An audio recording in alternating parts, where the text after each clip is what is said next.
Well, Broncos country. Happy Victory Monday to all y'all, man. Hope you're having a great Monday so far. Broncos are 5-3, man. 5-3 through the first 8 games.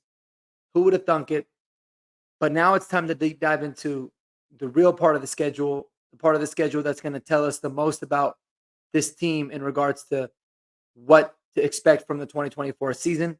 And it begins this week. And we'll get into it, guys. Before we do so, if it's your first time on the video, checking it out, I appreciate you guys. Check some of the other videos. If you love Denver sports, from the Broncos to the Nuggets to the Avalanche, we got you covered here. So hit that subscribe button and like the video for the algorithm, please.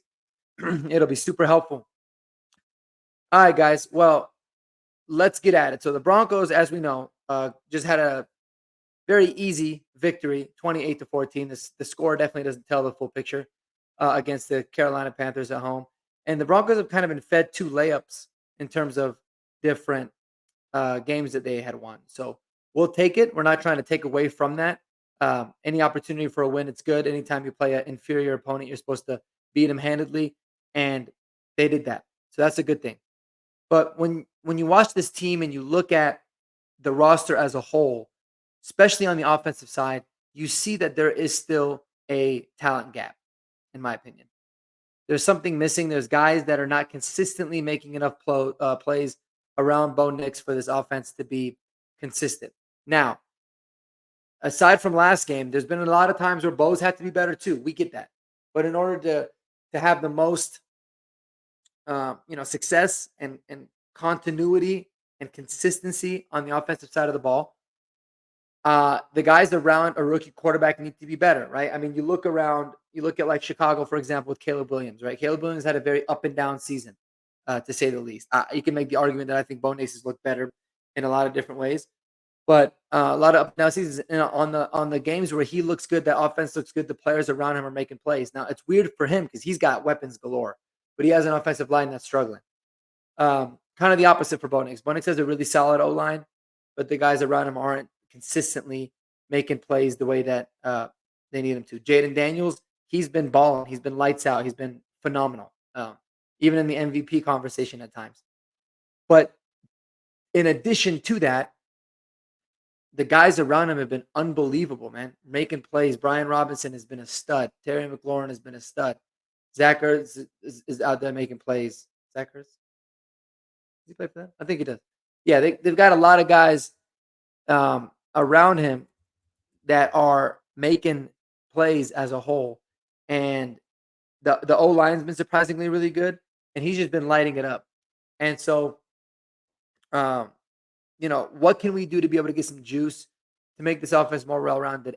It's one of those things for us where it's not like we have a very dynamic back and we're missing some, weapons on the, tight end room and the wide receiver room. You can make the argument that the running back room has been, below average. The wide receiver room has been below average, and the tight end room has definitely been below average. And when you look at it from a 30,000-foot view, and you kind of at least when I do, when I put myself in the position of the front office and Sean Payton and this coaching staff, we're definitely not going to make any kind of, brash decision, something quick, something desperate by any means. I think the most important thing that we need to continue doing, and I think that this coaching staff will continue doing, is developing the guys that we have as much as we can into this culture to really see what it is that they get, right? What they have, be able to get them enough reps to be able to make a clean judgment call on that. But we've got some guys that are sitting on the practice squad right now that I really do believe deserve at least an opportunity to see what they can do in this offense. And I think it'll be a move where it's not an act of desperation, but it's something that would make the most sense. You see what you got in the guys within. Now, they do see these guys a lot of practice. There's obviously a reason, guys like a Blake Watson haven't gotten that opportunity, but he's one of the guys I wanted to talk about on the practice squad because I want to see what he looks like given a legitimate opportunity. I don't think it's going to happen, so we're not going to get into it too much, at least not anytime soon. Second guy is Donald Parham, right? Now, I get it. Coming off of a game where the tight ends actually looked really good, maybe it's going to wait another week, but Donald Parham is somebody that I think can be in a hybrid, wide receiver tight end type of a role. very similar to what you see Lil Jordan Humphrey in now. Because Lil Jordan Humphrey, at one point of his career, when he was in New England, they wanted to make him a tight end because he's that more big, physical type of a receiver. He's good in the run game, at least accordingly. Apparently, he's good in the run game. And so maybe Donald Parham could be the guy that can get a little bit of those reps there. And he could be a hell of a red zone target, which we could use another big body red zone guy. Speaking of big body dudes, A.T. Perry is another guy that's sitting on the practice squad. I loved this move when we signed him a couple weeks ago. We made several videos. David Talks Broncos did it as well. Shout out to him. Highlighting A.T. Perry. And this is a guy that has gotten limited opportunities in regular season games with the Saints last year. But my goodness, did he make the most out of the opportunities that he got. He was extremely efficient. I think 1 in every 4 balls or 1 in every 6 balls he caught was for a touchdown. 1 in every 3 was for a first down. He's, very big, 6'5", 211 pounds. Just looks like somebody that is a solid football player.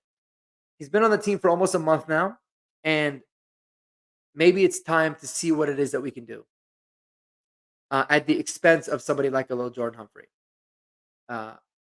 So, looking internally, especially with this team, remembering and never losing sight of the fact that this is a developmental year. It's not just a developmental year for Bo Nix.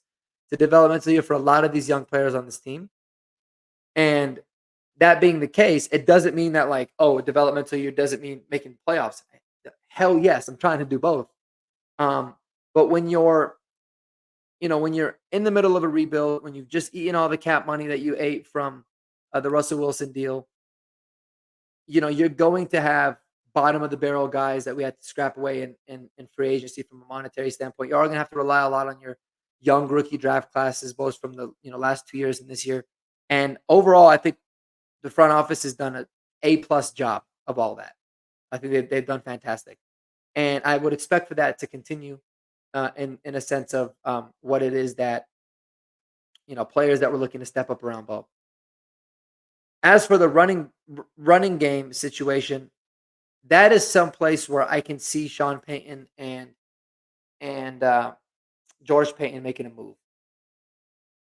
One reason is because it's a lot easier to get a running back off the streets or off of another team's practice squad or off another team's roster, implement them. And a lot of the times, running backs can just be plug and play. If they're good, they know what they're doing, they can come in and play.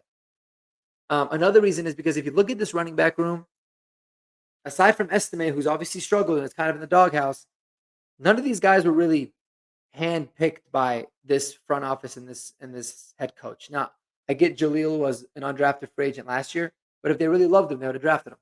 So there's not really a commitment to these guys like you could see with a Lil Jordan Humphrey as an example, or an Adam Troutman on the tight end room. So,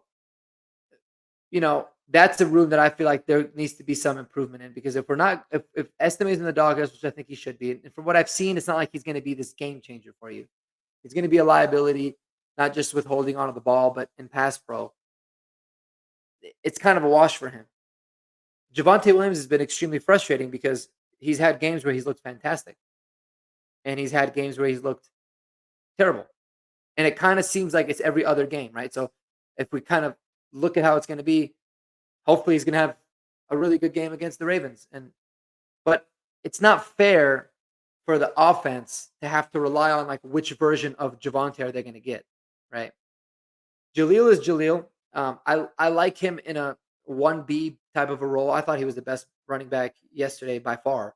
But he's someone that is, in a specific role, very dynamic, and I enjoy, having him on this team a lot.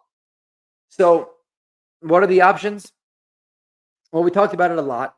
Travis Etienne's kind of like that dream option. I don't even know if it's necessarily an option, but he's that dream candidate of somebody that I would love to make a move for, to bring onto this team, because not only do I think he's dynamic and he can bring an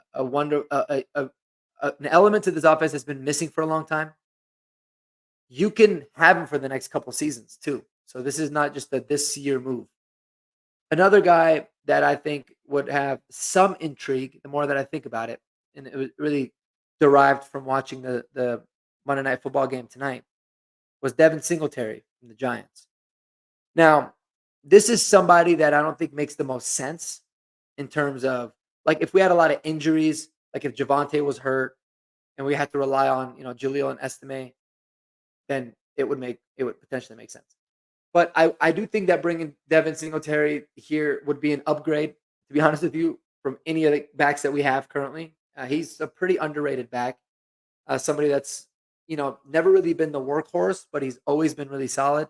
Injuries have been a big problem for him, but he's good in pass pro. He's a decent. He's actually really good in pass pro. He's a decent receiver out of the backfield when called upon, and I like his style of running. He's 5'7", so he's short, but he's 203 pounds.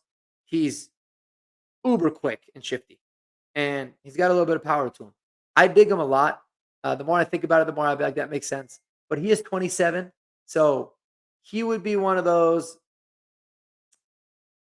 He would be one of those running backs where, yeah, it would be good for the rest of the season, and then maybe next year, but you're going to be back in the market anyways in that position. So doesn't necessarily make the most sense for the team given where we're at, but I would be very intrigued. Seems like the Giants are interested in trading him. He was healthy today, and I think he's only got one carry. They've given a lot of Tyrone Tracy and a little bit of Eric Gray mixed in. Two young guys that, both of them look pretty good. So they don't really have a big need for Devin Singletary, and it would make sense for a team like the Giants to trade him and get some draft capital. Give him a 6th-round pick, 7th-round pick, I'd be fine with it, or something like that. Anyways, I want to know what you guys think, Broncos country. Let me know in the comments below who you think the Broncos should pursue in terms of a weapon, if anybody, or what needs to happen in order for these players to be better around Bo Nix. By the way, I talked about David Njoku as well, so he'd be unbelievable as an option too. So we'll see. He might not be on the market no more because Cleveland with Jameis might be a lot better. They might be able to make a little bit of a run. So who knows? But let me know what you guys think, man. Until then, guys, go Broncos, baby. 5-3. Let's get it. Spend time with those people you love the most. And until the next video,